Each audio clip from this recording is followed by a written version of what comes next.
Aladdin और जादुई चिराग। Aladdin और जादुई चिराग एक प्रसिद्ध कहानी है जो अलिफ लैला के संग्रह में शामिल है।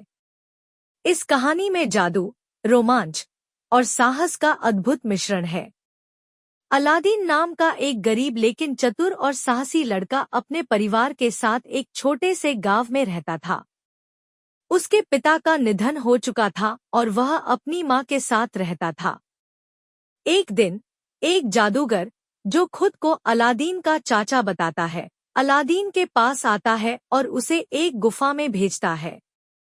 जादूगर अलादीन से कहता है कि वह गुफा के भीतर जाए और वहां से एक पुराना जादुई चिराग लेकर आए। अलादीन गुफा में प्रवेश करता है और वहां कई अद्भुत खजाने देखता है, लेकिन वह चिराग को ढूंढ निकालता है। जादूगर अलादीन को चिराग लाने का आदेश देता है, लेकिन अलादीन चिराग को वापस देने से मना कर देता है जब तक कि उसे गुफा से बाहर नहीं निकाला जाता। क्रोधित जादूगर गुफा का द्वार बंद कर देता है और अलादीन को वहीं छोड़ देता है।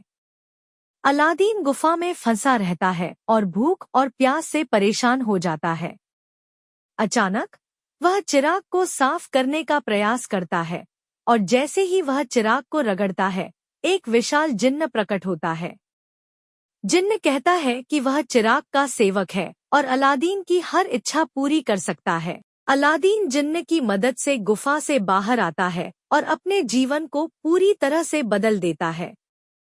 वह अपनी मां के साथ समृद्धि से जीने लगता है और कई अद्भुत चीजें प्राप्त करता है।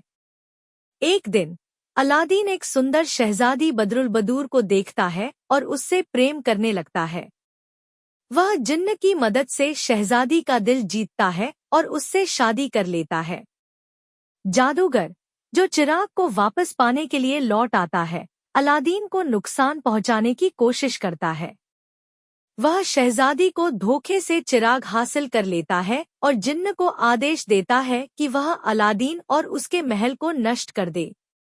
अलादीन अपनी बुद्धिमानी और साहस से जादूगर को हराने में सफल होता है। वह चिराग को वापस पा लेता है और जिन्न की मदद से सब कुछ ठीक कर लेता है। अंततः अलादीन और शहजादी बदरुलबदूर खुशी खुशी साथ रहते हैं। अलादीन और जादुई चिराग की कहानी हमें यह सिखाती है कि साहस, चतुराई और दृढ़ संकल्प से कोई भी कठिनाई को पार किया जा सकता है। यह कहानी आज भी बच्चों और वयस्कों दोनों के बीच अत्यंत लोकप्रिय है।